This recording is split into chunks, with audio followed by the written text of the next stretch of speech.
Okay, I'm sorry that I have to tell you that Barry is not here today, everybody. So I'm sorry about that. We love having Barry as part of the show. He's not here today. I don't know where he is. Maybe he's like skiing in the Alps or something. But Jeremy Enns is here. Jeremy Enns, ENNS, by the way, if you want to spell it out in your brain. He's the storyteller in chief at Counterweight Creative. But I realized I didn't tell you. You're listening to the Podcast Engineering Show in my best radio voice. Anyway, I'm Chris Curran. I host the show, and we really go deep into the technical aspects of audio production. We go deep. That's what we do here. That's all we do here.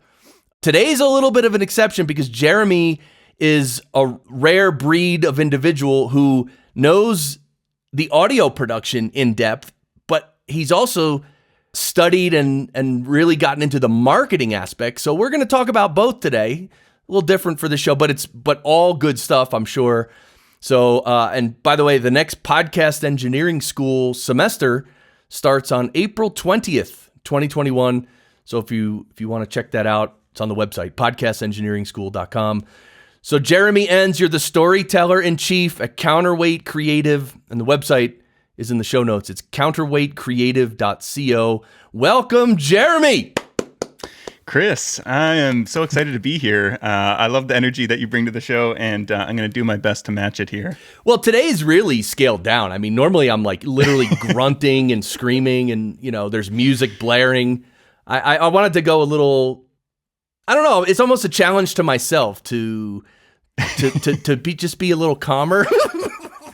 Well, let's see if we can ramp that up by the end of the interview, maybe. There you go. Well, we could see if I can find the buttons to push. Yeah, at the end, maybe we'll still yell "sound great." I think we should at the end. So, okay. Anyway, I think so. So let's go through real quick, Jeremy. So I want you to tell us about Counterweight Creative real quick. But before that, just tell us about we'll do the speed round. Tell us about your regular setup, like your microphone, what it's plugged into, what software you use to record, what software you use to do post-production. Just give us a quick speed round of all that stuff that you normally use.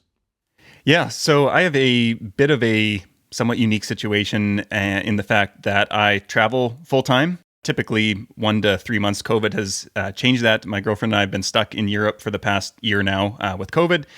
She's American, I'm Canadian, and we couldn't go back to each other's countries, basically. So she couldn't get into Canada, I couldn't get into the States. So we've been over here in Europe. But even before that, we've both been traveling, doing the whole remote work lifestyle deal for the past almost 5 years now. Nice. And so I am a huge audio nerd, went to sound engineering school and have all this fantastic gear and instruments at home.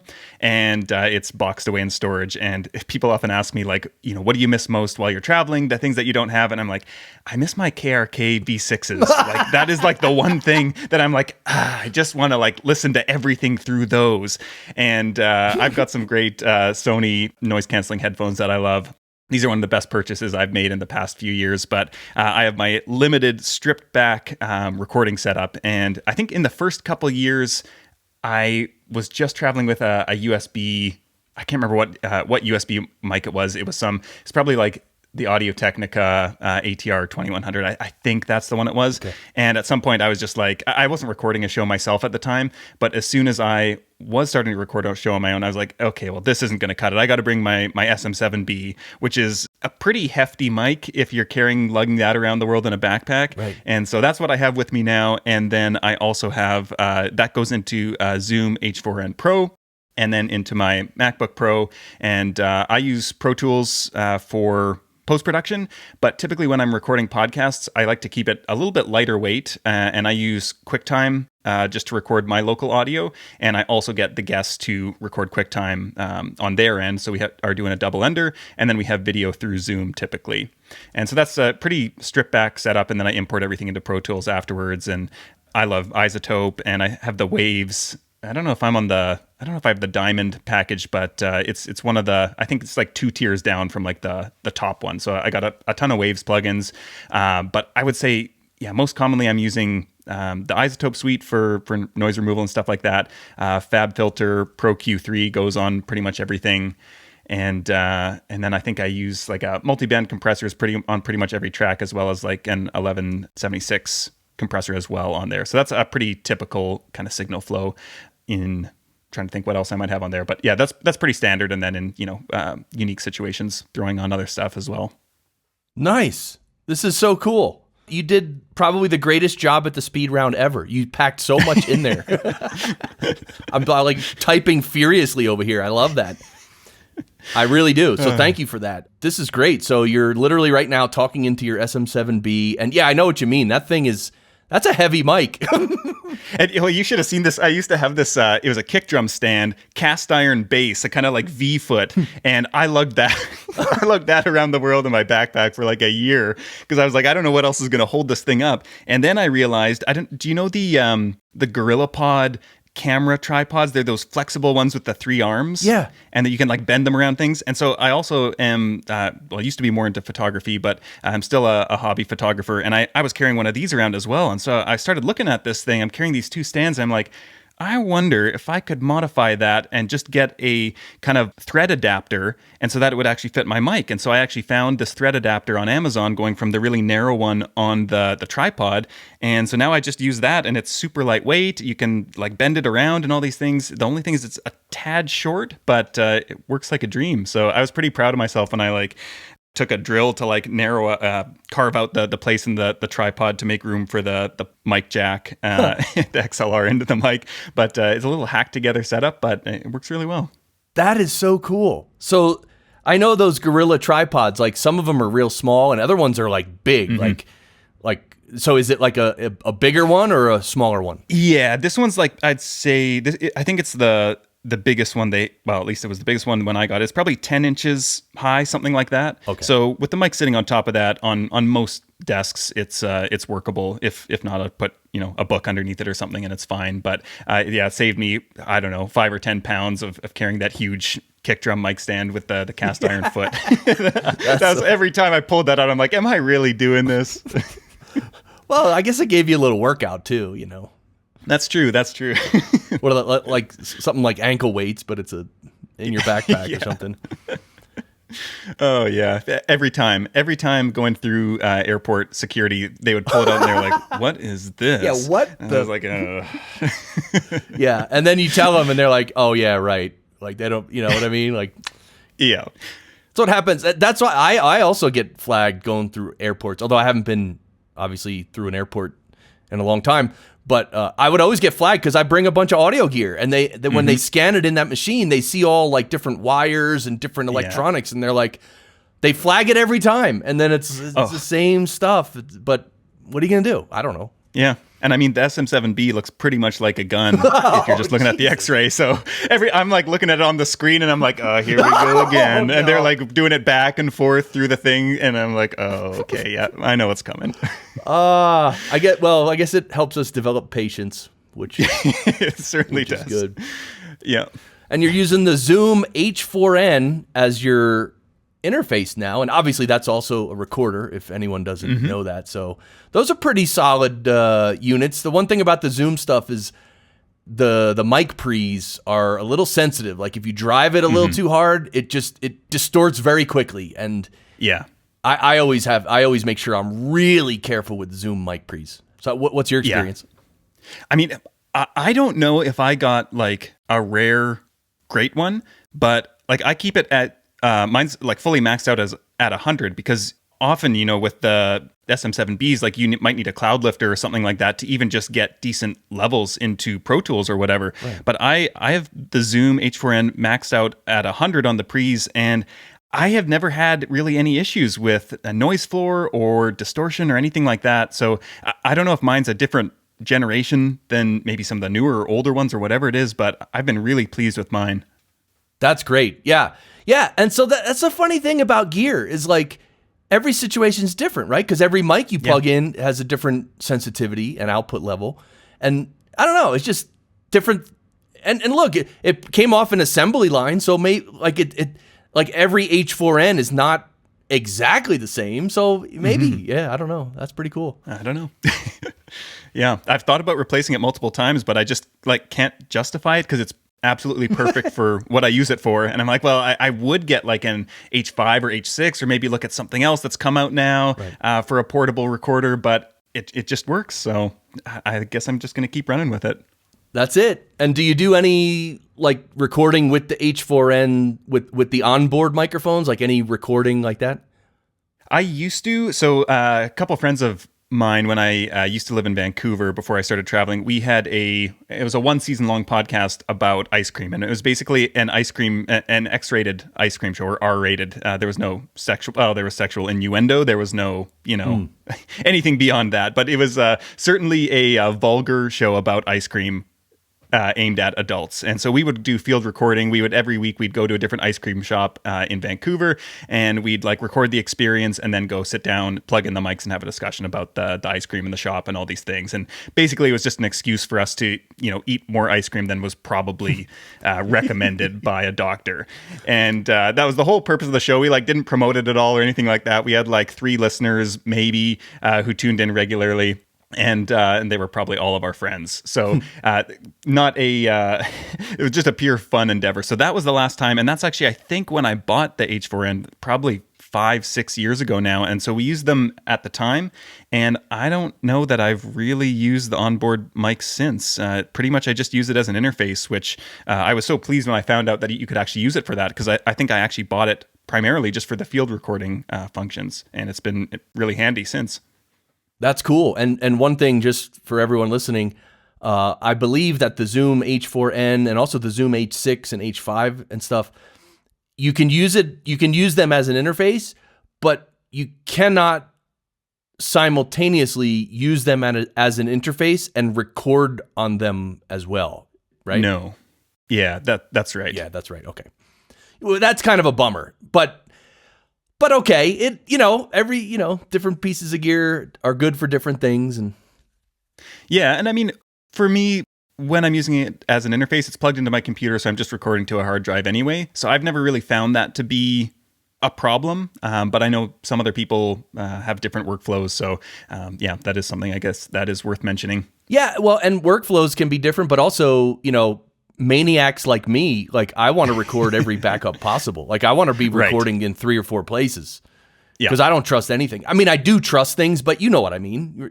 Yeah. Anyway, but it's not that, it's, I don't get that crazy with that, but anyway. They drill that into you in audio school. I remember hearing the horror stories and, oh yeah, I can get paranoid about data for sure. Yeah. I mean, I don't know. I think it's just, I don't know why I feel that way. It's just, well, especially with podcast recording and computers and connecting over the internet, it's all so, well, it's kind of unreliable compared to a music recording studio, right? Right. In an actual studio, when you're recording music and a band and instruments, everything is so it just, that's professional quality to the utmost. But on a computer, through a Wi-Fi signal, connecting with people, it's it's so unreliable compared to that. I think that's why I always want as many backup recordings as I can have. So yeah, and that's actually, I'll say this too with my it's pretty funny when I talk to other travelers. Probably if I talk to audio people, they're like, this makes perfect sense. But the number of hard drives that I carry around, I must have 10 hard drives, and all of them, it's been the past 5 years, they've just accumulated. I'll fill one up, and then I'll be well, I still need some of the stuff off here, so I got to keep this one. And then I'm oh, maybe I should leave this one at home. Every time I'm back home, I'm yeah, but I might need something on that. So now I just have 15 pounds of hard drives that I lug around as well. Wow. That's crazy. It's good though. So yeah. you have a MacBook Pro. How old is that?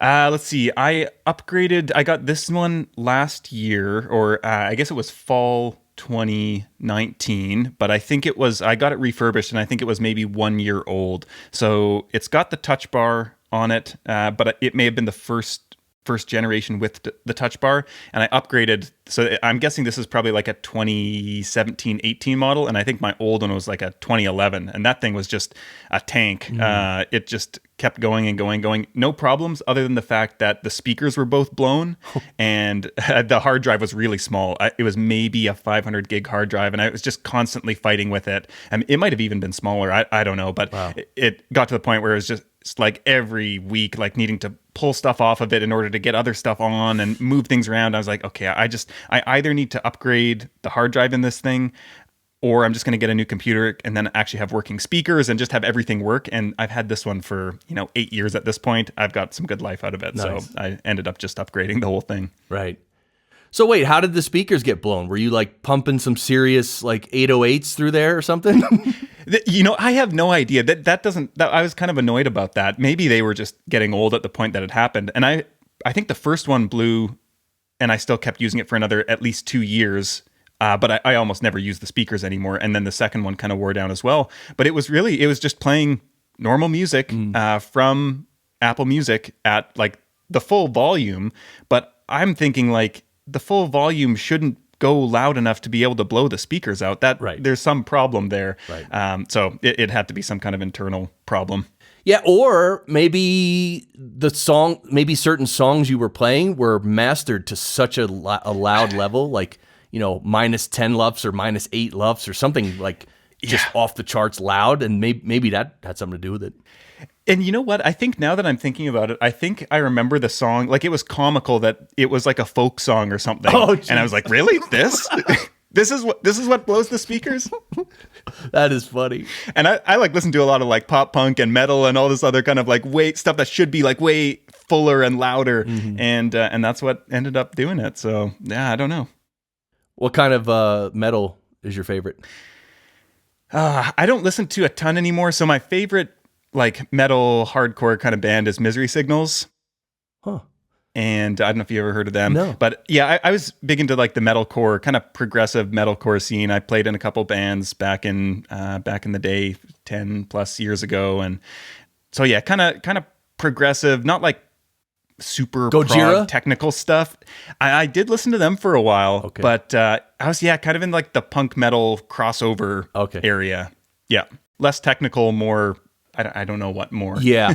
So you're younger than me, so I'm older than you. So yeah, so the metal is different in these different time frames. And by the time the time frame you're talking about, which is like what, like the 2000s basically.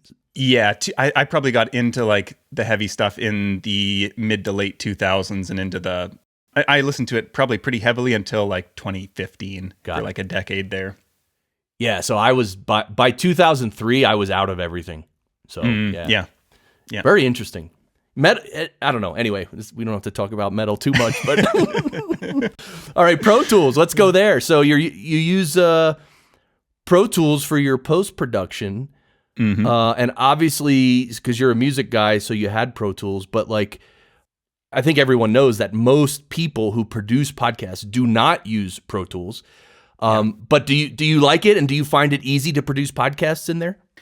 Yeah, I mean, I think like all of our team, all of the engineers on our team, they are all sound engineers. They all went to school for it, so was the natural choice for everyone.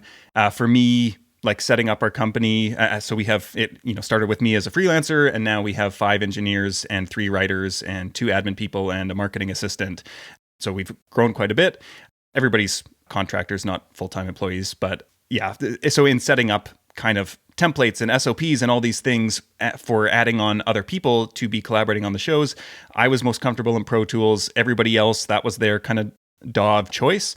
And so that one, it really made sense. There was never really another option there. And I've actually hired people specifically who do have Pro Tools experience and have the software already. So nice. It's been, kind of the primary hub for all our audio production. And I think, there are certainly other DAWs out there that are definitely more streamlined and more designed for podcast or broadcast production. But if you're a Pro Tools power user already, it's just the obvious choice. It's going to be way easier than learning something else. So we haven't had any problems. And, most of us, we all have extensive plugin libraries as well that then we're able to use that we might not be able to in another program. Right. That's exactly what I was going to ask you, because mostly because I use Reaper and other people use Hindenburg and Adobe Audition, mostly we're all using VST plugins. And now Pro Tools, can you use VST, or what is the main kind of plugin that Pro Tools uses? It's been so long that I've even tried to use a VST that I don't think it does though, because I think they're AAX, which is Pro Tools' own format. Okay. And there may be, and I don't think it, I think don't you're know right. that you can use AU plugins either. Oh, okay. So you can't use AU, and you probably cannot use VSTs in Pro Tools. I feel like maybe one of them you can, but yeah. Anyway, I think most of them are AAX. If anyone listening, if you know the answer to that, just comment on the post on the website. That'd be great, because it'd be nice to know that answer. I mean, it's not a vital question, but just curious. Okay, so then when you're recording over the internet, you're using Zoom to connect, but then you and your guest are usually using QuickTime to record your local audio, right? Yeah, and so I think this is only a discovery of the past year and a half, where I realized how easy it actually was to record in QuickTime. I had been sending, for our clients, like giving them, like there weren't any super easy double ender kind of instructions out there. And this is kind of when Squadcast and Zencaster, 2 years ago, 3 years ago, weren't all that reliable. And also the audio quality, like you just get that crosstalk that is, it's so frustrating as an editor when using a lot of those programs. And so ideally you can get, that true local recording on each end. And, you can recommend, well, you can use GarageBand or you can use Audacity that they might have, but they don't know anything about audio production most times. That's why they're hiring us. And even recording for some of the people we work with is not by no means second nature. And right. You can follow a checklist and get the system down over time, but especially at the start. And so then when I realized that you could record just plain audio in QuickTime Player, I don't think I'd ever used it to record anything. I'd only used it as a media player, but it's basically 3 clicks and you're recording. It takes like 15 seconds to do. And so I just walk through with everyone at the start of every interview I do. I've just created a walkthrough video for our clients to send to their guests as part of their onboarding process, and created a checklist around it. And it's just super easy. And then you can just upload it afterwards. And it's really easy on us to edit then. And the other thing, like I'd used Pro Tools in the background on some recordings, and I'd had at least once, if not twice, where there was like some system error that paused the recording, and I didn't realize it because I was on video with someone who I was doing the interview with, and I would go back afterwards and I realized, oh no, that like there was some kind of error that had popped up, a third of the way in and stopped the recording. And so ever since then I was like, I think Pro Tools is just too resource intensive on the CPU, so I need something like super lightweight that can record. That's all it does. It's not like taking a ton of power, using resources where there's might be also, streaming video through whatever other platform. And so if we can keep it as lightweight and simple as possible, that's probably going to be the best bet. So QuickTime has proved to be a fantastic solution for that. That's awesome. Yeah. And I actually, for the classes for Podcast Engineering School, which I deliver them over Zoom and they're live, I do use QuickTime to record my screen capture. It's like a video capture of my own monitor.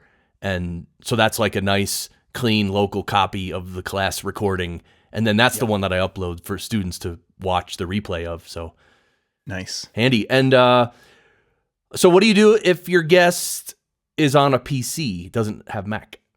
Right. So that was the other great benefit of QuickTime because most people who are using Macs, it's just pre-installed. Right. For people on PC, there haven't been that many. There is also a built-in app there, and I can't remember the name. It's either voice recorder or sound recorder, but one of those two.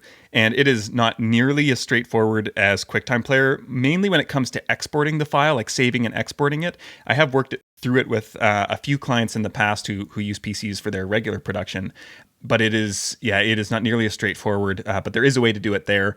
Sometimes if I know in advance, then I might just use Squadcast instead, okay. If I think that that's just going to be an easier solution and give higher quality audio. But if possible, I typically go with QuickTime or whatever that local version is.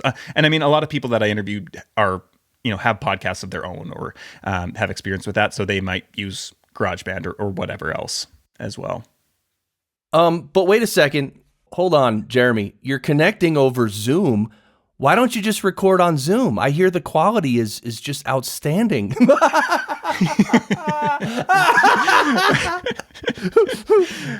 That is the backup. Right. If all else fails, yeah, we still have Zoom, which I mean has happened once or twice, and I've been grateful for Zoom. And in most other instances, I've been cursing it. So Right. Yeah, that Zoom can be rough. In fact, I think Zoom is probably, and I know they have some new button where you can turn on, quote unquote, original sound or something. And I think that does help a little bit. Right. But I don't know. I don't know what's worse, Skype or Zoom. I think, they should have we should do some sort of a test to see who is the actual worst quality audio. That sounds like a great YouTube video that somebody should make. Yeah. All right. So then, okay. So you have a lot of plugins. You talked about Waves. You have a bunch of Waves plugins. Use the iZotope suite. How often do you? Well, let me ask you this: you personally, how often are you personally doing post-production on episodes? So not that much at this point. I'll catch a few things that fall through the cracks, make tweaks here and there. On my own show, which is just about to end, I'm actually wrapping it up in 3 more episodes, and then I'm going to be starting a new show later this year. I do the mixing on that show basically. So I have one of my engineers do a pre-edit, and then I'll go through afterwards and put in the music and all that kind of stuff. And the current show, I don't know what the new show will be like, but the current show has been more kind of highly produced, with there being kind of interstitial breaks and I was going to say custom music, but like music pulled from Artlist is where I pull it from. And so usually there's like 3, 4, 5 interstitial breaks with music, more like an NPR style show, but it's still just one interview that's broken up by that. And I'll kind of give some like insights or thoughts in those breaks. So it's not like interviewed 5 different people on this one topic and kind of wove together this episode that took 40 hours to create. It's kind of like a much scaled back version from that, but still more highly produced than the average interview show. Although even that, as I think I kept that up for the first, it's going to end up being like a 30 episode series basically. And the first 15 episodes were like super in depth in terms of that kind of like level of production and the interstitials. And I was like really proud of the finished product, but it was taking me like each episode, I think when I was tracking my time from like research to interview to post-production, it was like 20 hours by the end of it. And I was just like, okay, I cannot keep this up. So over the second half of it, I've been kind of scaling it back further and further just to make it manageable, which that's always one of those funny things where, we produce shows for other people and oftentimes they're delayed on things. They're not getting us things on time. And then you do it yourself and you're like, oh yeah, I forgot about how much work actually went into this and like how much time it takes. And I'm running behind and my team's like asking for things from me. And I'm like, I know, I'm being like a terrible client. And yeah. Oh man. Oh, I hear you on that though. That's a lot of time to do detailed work like that. But that's what it takes. Yeah, and I mean, I think it can be what it takes if that's like how you're positioning your show. And that for me, that was like part of the positioning of my show was that so basically this show that we're talking about was depending on when you're listening to this, it'll probably still be online somewhere, Build a Better Wellness Biz. And so our production agency had been very specifically niched in the health and wellness space. And largely we kind of grew into that out of referrals for a long time, just randomly. I didn't pursue that, but we just kept growing and growing and growing there to the point where 70% of our clients were in the wellness space. And I resisted that for 2 or 3 years, and then finally was finally just like, okay, if we're already getting all these clients now, maybe I should just lean into this and really try to become the top podcast production agency in the wellness space and become known just for that. And so we spent kind of the past year really leaning into that. And I started this show, and kind of only in the past few months did I realize like, it's a good strategy on paper, but I just don't feel like the passion for it. I don't have that personal connection to wellness and health. Like, I want to be healthy and live a healthy life, but I don't have this like backstory or anything that drives me to have this passion for wellness and working with wellness clients. And I love all of our clients. They are great clients. But as I got thinking, especially more about the content production side of things, and in doing this podcast, this actually kind of shed some light on it, where I was like, okay, if I'm going to be creating content for the next, 2, 3, 4, 5 years around a topic, there's things that I'm just way more excited. And maybe that means taking a step or two back and, getting out of this. Like, we are kind of really in this great narrow niche where we have a bit of a reputation already. We get a lot of referrals there, and that's really nice. But long term, I don't know that I want to be doing that 5 years from now or 10 years from now. There's just other areas where I would be way more excited to actually, like, I could just, write blog posts and create podcasts at will. And so it was kind of like this tough decision of like, okay, I've spent all this time investing in this thing after resisting niching for so long, and now creating this whole podcast and changing all the copy on our website and all these things. Now, like 6 months later, 9 months later, am I going to kind of just tear that all down and go somewhere else? And so I kind of grappled with that for a little bit. This was leading up to the holidays, kind of, so not that long ago. But it actually didn't take that long, and I was like, no, I need to follow the excitement if I want to be, excited to go to work every day. And I feel like so often this is something that I see so many times with shows that actually grow.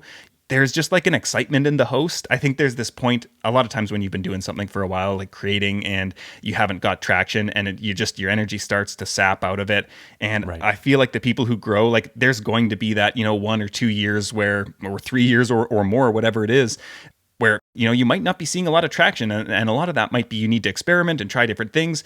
But the people who do grow, they always maintain that like fire and excitement. And they're just like excited to create episodes, whether or not anybody listens. And I was like, 20 episodes in at this point, I'm thinking, I'm not going to be excited to keep doing this show and putting in this time over the next 50 or 100 episodes. Like, I need to find that show, whatever that show is, that I'm like excited to create 500 episodes of at the start, and I'm like, this is all I want to do. Like, that's the show that's going to succeed in the long run. Right But so looking back on when you started niching down onto like health and wellness podcasts, did you have that energy and vigor back then? Did you think you could do 500 episodes back then, or no? It's funny, like, sometimes I think you think that in the moment, you almost convince yourself of it. And for me, the big thing that I learned from this experience was that something, I think I mentioned this before, it looked like such a great strategy on paper. And it's something that I would probably coach people to do and this kind of added this other piece in, that as long as you also have that purpose behind it and direction. And so I was like, I can make this the best show on health and wellness, like online business, and it's going to be the highest produced, and I have like a very clear direction for how to go about it. And I feel like within 50 or 100 episodes, like, it could be the top show out there. And there's just not that many shows on the topic. There's maybe 5 to 10 that are actively being produced. And I had listened to all of them, and I was like, okay, the production quality is not a strong suit of any of these people, and I can make a really interesting, differentiated show that just has a completely different vibe and is going to be super, super useful.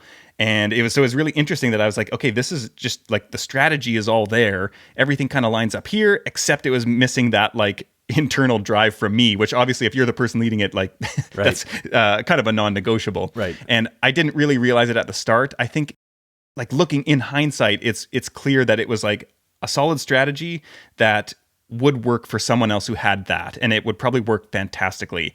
And I at the start was like, yeah, I could do 50 episodes. I had at least 50 or 100 episode topics mapped out, and I had a great guest list I was excited for. And I just started realizing, like, okay, all these things that I'm bringing into the show are some of these other interests that I'm kind of just shoehorning into this health and wellness kind of business angle, that really I should just focus on those things, because those are the things I'm excited about. And let's just chase those rather than trying to shoehorn them into this other kind of niche where they do fit in, but I'm not able to explore them in the depth that I would like to, and my audience might not be interested in the same way that another audience might be. So yeah, there's been a lot of lessons around that, and I'm curious what the new show that's going to emerge out of this is going to be. I've got a lot of ideas that I feel like need to be whittled down a lot to be a little bit more narrow and actionable, and get that audience kind of targeting right. Yeah, I think everything you're saying is totally normal and natural. I mean, this is how life works. You're into something for a little while, and then you realize, well, this isn't the one, and then you just go do something else. I mean, especially these days when a lot more people are entrepreneurs and trying to make a living on the internet and stuff. I've been this way my whole life. I do this for a little while, then I do that for a little while, then I go to this thing, and in many ways it stinks because you're always starting over. But you're also, first of all, you're learning a ton. That's oh my God. And then, but you're also sort of honing your ideas into what you really want to do. And so like when I started podcast engineering school, that's how I felt. I'm like, it's like, I found it. This is it. This is the thing, because I literally love it. And I love the topic. I have the background. So anyway, the stars aligned for me that way. And how old was I when I started podcast engineering school? 44 or 45 years old. So, you know what I mean? Like, we all think we got to do, by the time you're 30, you need to be a billionaire. And it's like, well, it doesn't always work out that way. So anyway, everything you're saying is very natural. And I'm actually really happy to hear that you're thinking about it and taking it in a positive way and using it as fuel to move forward, to find that thing. So. Yeah. And I mean, I think for me, it's a bit of a different. So part of what brought this on was that I was working with a social media strategist, and we were just doing an initial kind of discovery session. And she's like, so looking at your brand, I kind of see that there's like 3 brands almost. There's Counterweight Creative. There's your personal brand, which I publish a new short blog post every weekday, and then do a newsletter, longer form newsletter on Sundays. And so I've been doing that over the past year and a bit. I've published like 300 blog posts or something like that. And that is that thing where I write every day, and I'm excited to do that. That's like one of my favorite things I do. The newsletter is like the single favorite thing that I do in my business. And those things are like super clear that like I will just keep doing that for decades, I'm sure. And then that fits very much into the Counterweight branding. And then she said, and then you've got like the wellness business stuff, like that just feels different. And she's like, but how do you see these fitting together? And I was just like stumped on this call with her. And immediately when she said that, I realized that I had been avoiding that question, that I knew that they didn't fit together, that they were kind of diverging.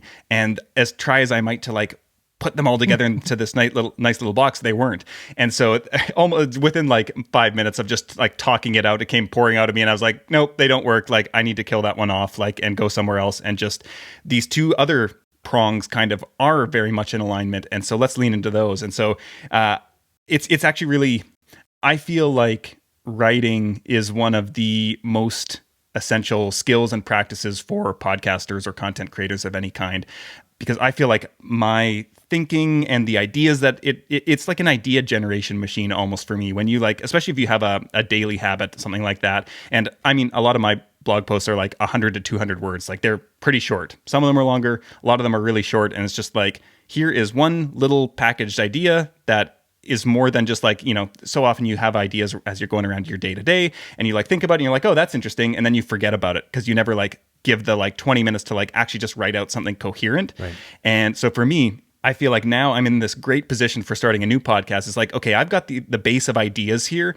and like I know kind of who I'm talking to, and I know what I want to talk about. There's like, I'm still like honing that down, but it's like, how does a podcast complement this kind of? Like, I've got the ideas and the direction and the audience kind of, in a pretty good spot, but I don't want to just create a podcast that's the exact same as the blog or the newsletter. Like, how can I use that as a different way to explore these ideas? And so I feel like, I think how you felt when you found, or when you first got into the podcast engineering school, and you're like, oh, this is the thing that I'm going to be excited to do for a long time. And that I would do this if nobody ever, I don't get that many blog readers. I have a pretty decent newsletter subscriber list of people who do get the weekly newsletter, which is amazing. But the daily blog posts don't get nearly as much traffic as the longer form newsletters. But really, like that content production is entirely for me. Like, if nobody ever read it, I would get so much value out of it still. And so I think when you like find that kind of thing, like that's the thing that's going to succeed in the long run. And I mean, because it kind of already has, even if nobody ever discovers it, if it's valuable to you. Totally. Have you read the book? It's called The War of Art. Yeah, that's one of my all-time favorites. Right? Me too. Oh, I love it. It's just the best, man. That guy, he just lays it down. He's like, he cuts through all the BS. Mm-hmm. I love books like that. It's like because in our own lives, we try to hide from things, or we try to deny certain things, or we try to like put something out of our mind. And it's like, but but way in your subconscious, like it's still important, and you still have to face it. Yeah. And in that book, he just tells it right to your face. I love it. Yeah. I heard I just heard last week that he has a new book out. I don't know what the title is, but I'm gonna need to check it out because I've read a couple of his and love both of them. Right. Okay. So let's get to this question. We're going to touch on this. Everyone knows the answer. The age-old question, and I'm pausing for effect. Is content or audio quality king? Well, so it's basically like, which is more important, content or audio quality? And we all know the answer. We all do, but I think there's a wrinkle though, and we were talking about this before we got on, started recording for the call, that I think that we were just talking about places to hide here. I think that is I have seen so many podcasters hide there in that they say like, well, they don't have great audio quality, but they say, yeah, but it's about the content. The audio quality doesn't matter. It doesn't matter if I have a $30 mic and there's an HVAC unit in the background because my content is good. And the problem is that most of the time their content is not that good. And most of us can't see that ourselves. And so I think that's a really hard thing to figure out of like, because even great content often takes a long time to gain traction. But I think there are ways of going about that, of validating that. And so if you can say, I mean, this is another place where, people don't do this. They know they should. They never go deep enough on who are you actually trying to speak to with your podcast? Who is that ideal listener? Right. But if you are very clear on who that person is, you can probably find 10 people, whether that's people who you know in actual life or just in Facebook groups or on Reddit or on Twitter or wherever. And you can observe these people and you're like, this is the perfect person to listen to my podcast. And a lot of times you can just reach out to them and say, hey, I'm working on this thing. I don't know if it's any good. Would you mind like listening to this episode? I know it's a lot to ask. It's like, 40 minutes long, whatever. But I just like, I feel I have created this for someone exactly in your situation. Would you mind listening to this and giving me some feedback on it? And if you give that to 10 people and nobody gets back to you, nobody gives you any positive feedback, probably it's not that good. Like if these are the perfect people and they don't get it, then there's a problem with the content there. Like that is as clear a sign as you can get. And so I think that this is this classic place where when people say, well, yeah, my audio quality doesn't matter because my content is good. First of all, it's probably not that good. And that's not to bash on anyone's show. Like everybody starts out not making stuff that's as good as they think it is. Right. We have this like weird way of simultaneously both having this imposter syndrome, thinking that we're not good, but also thinking that we are better than we actually, like it's this weird area that we manage to sit in, both thinking that we're better than we are and not as good as everyone else and, or where we need to be. But the second part of this question too, about content versus audio quality, is that I think audio quality is becoming more and more and more important as we get into, this age of podcasting where there are so many networks and media companies and people with a lot of money who are investing a lot into quality shows, both in terms of quality content as well as audio quality. Like that bar is rising steadily with every, month, year that goes by, where if somebody listens to a show, if somebody, all the other shows they listen to have a certain level of production quality and yours does not meet that level, like that is a kind of clear sign to them. And this was something that I know we were going to talk about. This is, so basically there's the study of signs is called semiotics. And I first heard this talked about on one of Seth Godin's podcasts. I'm a huge, I won't even say fan, I'm like a super fan Seth Godin nerd.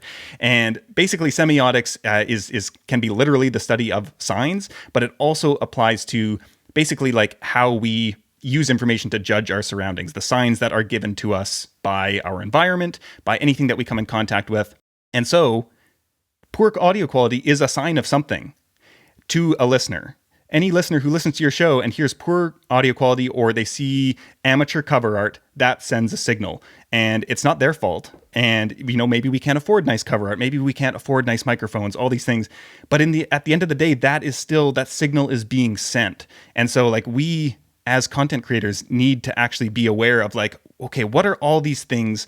Where are all these touch points with my listeners? When somebody first comes into contact with my show, what's the first thing that they see? What impression does that send to them? Right. If it's like a Fiverr design cover art that looks a little janky, what signal does that send?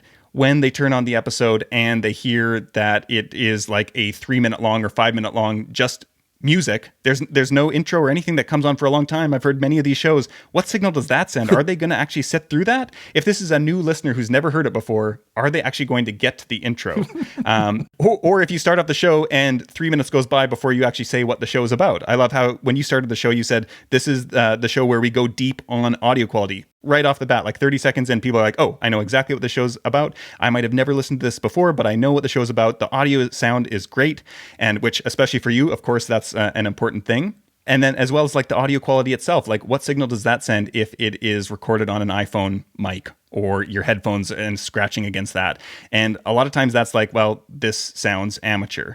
And it can sound kind of harsh, but that's the judgment that people are going to be making. There is so much content out there that people are looking to say no to stuff so they can move on to the next thing if it doesn't meet a certain standard. Right. And, our friends and family, maybe they'll listen to our episodes once or twice and then just like not bring it up when we're at Thanksgiving. And you're like, yeah, you all listened to my episode, right? And it's just like, oh, yeah, that was great episode. We all listened to that. But people who have no connection to us, they have zero investment in us and our show, and they are looking for a reason to move on. And so I think that audio quality certainly actually it is important. You can't like hide on either side of this. Like, well, I have the best quality audio, but my content isn't great. Or on the amazing content, whether or not it is, I think even amazing content still requires a minimum level of audio quality. Yeah, that good enough level that we often talk about. Yeah. Good enough where you can hear it, you can understand it. Might not be the best quality audio, but at least you can hear it all and understand it all. And that's it. You started out by saying, great stuff, by the way. This is really fascinating to me. And when, by the way, you use the word judge, you're like, oh, people will judge you. And yes, they will. And another way to think about that word or another word to use there would be perception. It's because it's just, it's like an unconscious perception that you were discussing that they don't decide. It's not a conscious decision. It's a perception that just happens, and it's not a judgment either. But they do form an opinion from it. So very interesting. And I think it's not that they're judging you in most cases. It's that they're just making, like you said, an internal judgment of the show where, and I think that, you can probably get away with any one of these things. I think that if the topic is really compelling to them, they may, be willing to get past the cover art, and maybe they're willing to get past a vague show description, and maybe they're willing to sit through an intro. But then then they're going to get to find out whether the content's any good or not. And I think that that's also worth mentioning as well. To find out if the content is good, they have to listen through at least one episode. So what are all the barriers that are going to turn them off before actually getting to the content? And so, I think you can get away with a few of those. And podcasting is still largely an indie platform. So I think there is a lot of understanding there. And I mean, especially if you go super niche, people are willing to put up with more because you are super targeted to them. And maybe you're the only show that speaks specifically to that group of people. But if you are aiming broader and trying to appeal to a general audience, that's going to be tough to do because there's a lot of general audience content out there. Right. So you started off talking about content versus audio quality. You first touched on the scenario where the person thinks their content is great, so therefore they don't pay much attention to audio quality, and then their audio quality is not so great. And then you touched on the reverse of that, but I want to go more into the reverse of that, which is where somebody wants to start a podcast. They're not even sure what they want to talk about, but they're already spending thousands of dollars on equipment and like sound checking themselves and buying plugins and like getting set up and then maybe when they start a show that it's just a vague show and they don't really they're not focused on the content. They're focused on their equipment and their mic technique and all the post-production and that's another area, of course, where new people can get stuck. You think you need all this stuff, and until you have every last bit of expensive equipment, you're not ready. Oh yeah. So it's like it works both ways. That's my point. It works both ways, the audio quality and the content. Yeah, and I mean, I think I think content quality is such a hard thing to measure. Like, what does that really mean? And I think the place you need to start is by looking at like what makes your show unique. Like what makes it different from anything else that is already in existence. Barry. And that's my answer for my show. And he's not even here today. All right, sorry, go on. But I mean, that's like part of what makes your show unique is it's fun. It is different from many other shows. And like there's other stuff that makes your show unique as well. I don't know of another show that specifically talks about the in-depth kind of audio quality side of things and the engineering side of podcast production. And so like that's a differentiator, but a lot of people don't have a specific differentiator. They couldn't, or they may come up with an answer to it, but a lot of times it doesn't hold up to much scrutiny.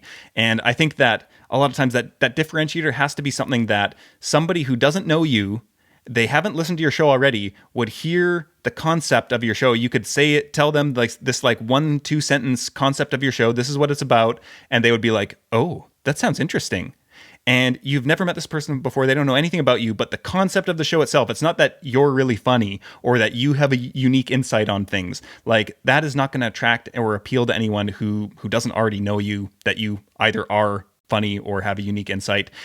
But like coming up with that specific idea, that concept of the show, that should be the first step before you buy all the audio gear, before you go thousands of dollars into debt getting all the stuff. If you don't have a concept that you have like tested, again, like reaching out to people, those 10 people, and being like, hey, I'm thinking of starting a show that's about this. And if they're like, oh, that sounds fascinating, I would listen to that, like go make that. Like that's the sign that you have like the green light to go ahead, get all the gear and start recording it. But before that, I would be fairly cautious with going ahead, buying the gear and just starting recording. And I mean, maybe you'll figure it out along the way, but you need to ask that question at some point and find those people who, you first of all have a clear idea of who they are, who you're trying to speak to and what they're going to get out of it. And then actually like talk to them and be like, hey, is this working? Would you listen to this? And then go from there.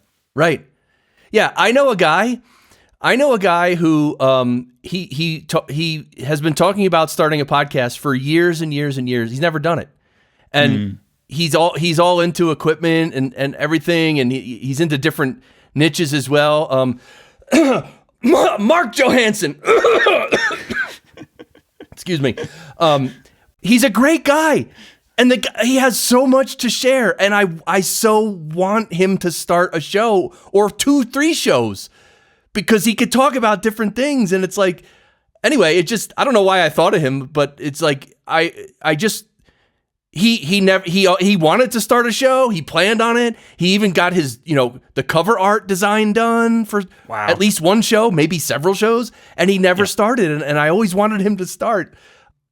Maybe that's a whole nother type of person there.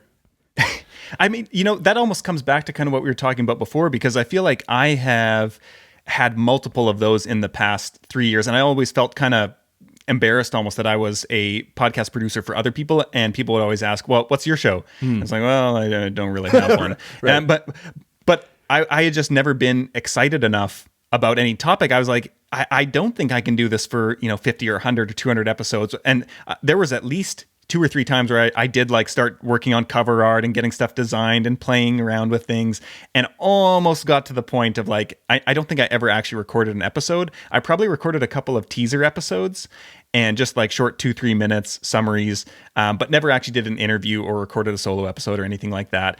And it became clear to me in doing that kind of development work that I was like, no, this isn't the thing. And I don't know. I think there's a lot of value in that, actually, in going through some of the early steps and then saying like, no, I don't actually want to do this. And then just leaving that and moving on to the next thing. Because if you stick with that thing that wasn't quite perfect, I mean, probably you'll learn a lot. Like I just went through with this show, that it was solid and it was a good show and I learned a ton from it. But a lot of times, like saying no to one thing opens up space for the next thing. Right. And so I think that that's really important and valuable to keep in mind.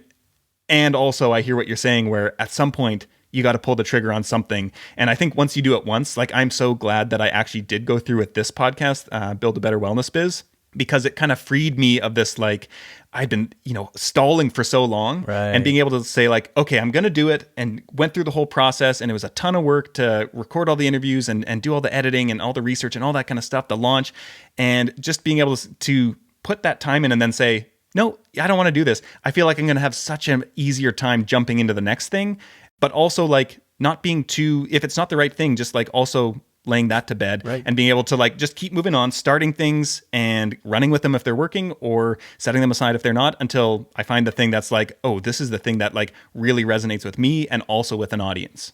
Right. Yeah, you know, a number of students who enroll in my school, they don't have their own podcast, and they're looking to start producing and editing shows for others. And I do recommend start your own. But what I tell them is start a podcast and just do like 3 episodes and do it as a project. Like don't plan on doing it forever. So just come up with a title, just come up with anything. Doesn't matter. Just go through the motions of starting, because that itself gives them a lot of confidence, and of course, when they have to talk to clients about launching a show, they're gonna know because they already did it. Like if they've never launched a show, it's hard to talk to a client about launching a show. Yeah, I would say like for me, like I've been producing shows for clients for almost 5 years now. And then starting this show, I had other shows in the past and had created some shows from scratch for clients as well. But I'd kind of, this has been such a reminder to have empathy for clients in understanding all the work that goes into the front end before we ever get to the back end side of things, because that's really all I'm doing with the show. I do a bit of mixing that maybe takes an hour per episode, but I spend a lot more time still on lining up interviews, doing research, like prepping everything to get to my team to edit and do the show notes and graphics and all these things. And so it's been a real empathy builder of like, oh yeah, I know why they struggle with, maintaining deadlines or whatever, all the things that cause headaches if you are a podcast producer for other people. That is super valuable to know what they're going through and where they're coming from, because you can be more helpful there as well. Right. Okay, to finish up today, this has just been amazing. I want to ask you 2 different questions, and you can, just answer. Well, you don't have to answer briefly, but you might want to.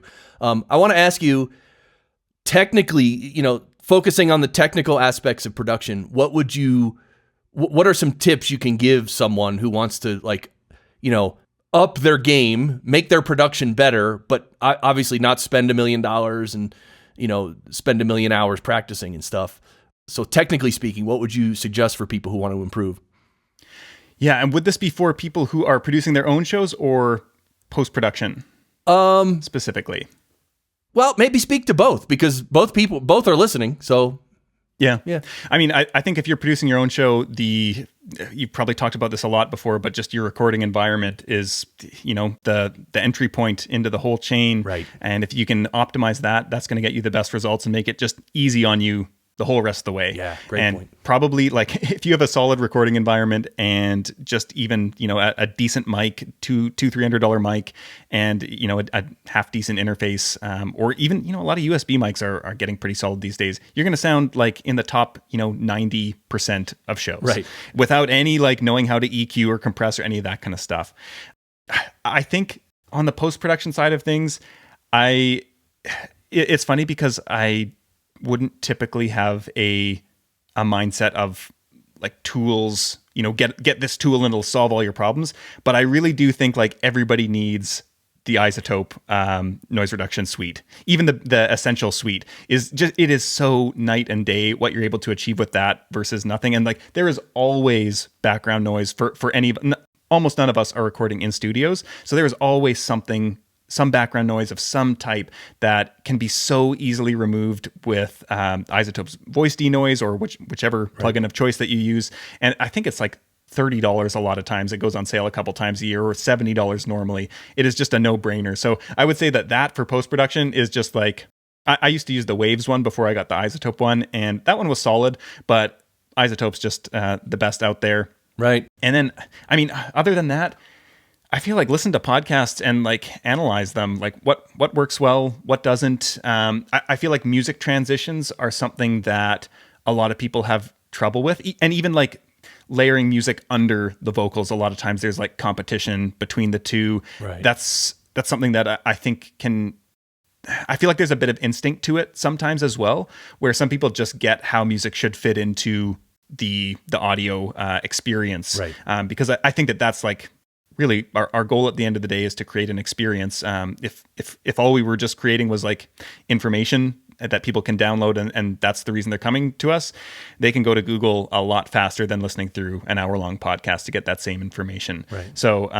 I think, thinking about it from the kind of experience production rather than just information spewing angle, and seeing what great podcasts do, how they keep you engaged with timing of transitions, things like that, and even just the pacing of the interviews. Like, I know, talking to one of my editors, Tom, who works on my team and is a mutual friend of ours, he was telling me, hey Tom, a while back, that I think it was his favorite show is Reply All, I'm pretty sure, and he was telling me, I can't remember if this was the show or not, but the show doesn't really matter. But basically, it's like a 45-minute show that sounds like an end-to-end conversation. Like, they turned on the recorder, 45 minutes later, they turned it off. And their actual production process is a 9-hour recording session, and they cut that down to 45 minutes. And so I think a lot of times when people are like, well, I'm just going to start the conversation and just like finish, it's just going to be the interview is the interview and that's it. They don't realize that a lot of shows that sound like they're just that 45-minute interview there's a lot of work that goes into that in structuring that content. Right. And that's not even like the prep for it beforehand as well. So yeah, I think like learning what the pros are doing, it gives me a lot of respect for people who put that much time into their shows and effort. And it's also like, it's no wonder why Reply All is Reply All, or right. Radiolab is Radiolab, and universally known and admired and respected. Oh, big time. Yeah, those are great points. And I wanted to quickly mention that podcast engineering school students get a 50% discount on iZotope RX. So the full $1,200 suite, students can get half off of that. So that's a pretty. There's a million tools in that thing. That's just unbelievable. Okay, so the second variation on the same question is what is about marketing and growth and growing an audience for a show. And I know you can go into this for days on end, but just generally speaking, besides the normal, just post on Facebook, post on Twitter, just tweet it with a picture. Like, besides all the normal stuff, like, what is really important, and how can we market our shows to actually get more listeners? Yeah. So, I mean, this has come up. The first part of this has come up many times in this interview, which is know who your ideal listeners are, because this just maddens me and frustrates me to no end. People, it still exists. I have had a Facebook group for podcasters, and it's kind of being phased out now, but where people just we have a Tuesday thread where everybody posts their shows there. And I don't think people realize that their audience is not podcast listeners. Your audience is people who are interested in your topic. And many of those might be podcast listeners, and many of them might not. Probably more of them aren't podcast listeners, but if they heard that you're doing a show dedicated to this topic, they might become podcast listeners. And so I think that getting clear on okay, I'm trying to reach people who are interested in this topic, not posting in Facebook groups, going and posting in those groups where people are gathering around those topics. So first of all, getting clear, who am I speaking to and where are they already hanging out? I like to think about marketing kind of as your ideal listeners are already directing their gaze somewhere. And marketing is really positioning yourself in front of their gaze so that they come across you somehow. And so when you start to think about it that way, and if you're clear on who your listeners are, then you can start to think, oh, well, my listeners probably listen to other podcasts, and maybe I can even name a few of those podcasts. Maybe I should reach out to those hosts and seeing if they would be interested in having me on as a guest so I can talk about my topic to these people who might also be interested in that. Right. And probably those shows are not on the same topic as yours specifically, but they appeal to the same people. And that's the kind of key there. And so what I've seen time and time again, there are a lot of marketing tips and tricks that I could give, but I would say that the two highest leverage things that you can do, and before doing either of these, you absolutely need to know who you're targeting, who you're trying to get in front of, and getting really, really, really crystal clear on that. But the first would be doing collaborations with other podcasters or content creators of other kinds, bloggers, YouTubers, people on Instagram, but doing collaborations with those people where you're kind of promoting each other. And you may have, it would make a lot of sense for you to do a collaboration with somebody who has a show on, more general podcasting topics, or if I had a show specifically on podcast marketing, we could do this kind of cross promotion. Maybe we each run ads to each other's show and say like, hey, if you love this show, I know you're going to love this show. They also talk about podcasting, but from a completely different angle from what we do here. And I know that it's super complimentary. If you love this, you're going to love Chris's show as well. And that has worked. I have seen some of our clients double their audiences from doing that. And that is a exceptional result between two shows that were just made for each other, kind of. Right. But it does happen. And even it doesn't need to be doubling your audience. If you grow by 10%, 20%, you can keep doing these over time, and you should keep doing them. So collaborating with other people who are complementary to your audience, that would be the first thing. And then the second thing, and these kind of do overlap, would be guesting on other podcasts. I think that is the single fastest way to grow an audience. It does take some time and effort in order to identify those shows that are going to be a good fit for you, do the outreach and follow up and booking and all that stuff. But the great thing about that is if you can, have a guest spot on somebody else's show, that's going to be evergreen content that 3 years from now, people are still going to be coming across that. People do listen through back catalogs of podcasts. And so that's going to be a source of traffic well into the future. And for anyone who is interested in that, I actually have a free mini course that walks you through how to target those right shows and reach out to those people. And we'll have the link for that in the show notes as well. Yeah, I was just going to ask you. That's great. Your free mini course. I'm going to take that because I've actually talked to a bunch of these booking agencies. They're pricey. They're pricey. Yeah. And I've spoken to several that never even got back to me, which means that because I was very clear on what I wanted. Yeah. So it was clear. It became clear to me that they didn't have a great answer for me, which is fine. I understand that. It doesn't mean they're a bad agency or anything. It doesn't mean anything. It just means in this case, they either forgot to call me back or they don't really have a good solution for me. But yeah, anyway, doing that yourself is something I've wanted to do. People keep telling me, for instance, to go on other shows, and I'm like, well, I don't know. I mean, I know Dave Jackson. Who else? You know what I mean? That's it. My list ends with Dave Jackson. Yeah. So anyway, but I'm sure in the free mini course that you talk about that, right? Yep. Yeah. Okay. And I think a lot of the targeting is where people go wrong, because I think oftentimes we get too limited to thinking. We can only think of people who are already creating the exact same content as us. And we think, 100% of their audience is going to like me. But probably they're not going to have you on because you're a direct competitor in some sense. And so you kind of have to look at these other, kind of like I was saying before, complementary audiences where maybe you're actually the first person that audience has ever heard talk about your topic. But that's actually a great thing because you can blow people's minds with even your most basic level of information. They're like, whoa, I didn't even know this existed, but I didn't know I was looking for this, and here it is. Right. My thought for that, my genius idea, which I have a lot of genius ideas, but they never go anywhere because you know why. Everyone knows why. Just because. No, it doesn't need to go further than that. I thought, no, I should be a guest on shows where their topic is working from home and earning a great living. Yep. You should. There are so many side hustle shows out there. You should get on all of those, because I have so many people reach out to me on a for sure monthly, if not more than once a month, who are saying, hey, I came across you, in this whatever, on this blog post or something like that. I've been thinking about starting up doing podcast production as a side hustle, just a way to make some extra income. I'm interested in podcasts, but I don't really know anything about it. Would you mind jumping on a call to talk me through your process?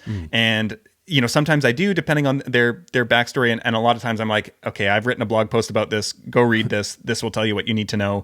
But most of those people are not trained. They don't have that background in sound engineering. Usually when it's people who do, then I'm like, okay, you actually have a chance at this. I can have a more helpful conversation with you. Somebody who's just starting out is like, oh, I like podcasts. Maybe I'll try and do that. You got to get in front of those people, Chris. Right. Yeah. Wow. Okay, cool. Yeah, all right. Got some ideas here. So Jeremy Enns, dude, this has been awesome. This has been unbelievable, dude. Thank you. This has been a lot of fun. Yeah, this has been great. So everyone, go to counterweightcreative.co. That's Jeremy's agency there. Go check it out. Go check it out for the perception value. See what perceptions you get from his website and his copywriting. Oh boy, now the pressure's on. And actually, you can go, if you go to counterweightcreative.co/PES for podcast engineering show, then I've got a page there with a bunch of resources, some of my like favorite podcasts, books, the link to the course, the mini courses there, blog posts, socials, all that kind of stuff is ready and waiting for you there at counterweightcreative.co/PES. Oh, wow. See, you know, you're such a pro, dude. It's just great. Like it, you know, see, to the what's the quote?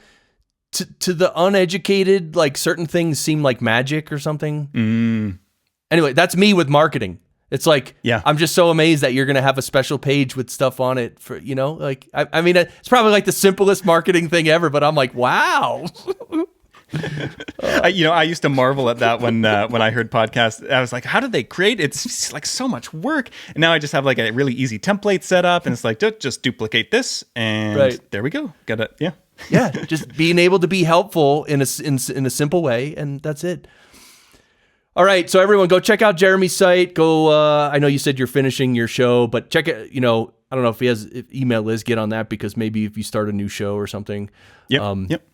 And yeah, and so thank you for sharing all about your production and a lot of these ideas about the marketing, and this has just been really helpful. So everyone listening, if you have any questions for Jeremy, put them in the comments on the website, and we'll get those over to him. Because I don't know, I feel like most of the episodes of this show are just all technical and, you know, really deep and good. But like, I feel like this was like a well-rounded episode where we talked about various different angles, and it all added up to something great. So thank you, Jeremy. Yeah. No, thank you so much for having me on. We covered a lot of ground, but this has been really fun. Cool. All right. Well, normally we grunt at the end. So do you want to grunt with me? Let's grunt. That doesn't sound great, but or we could,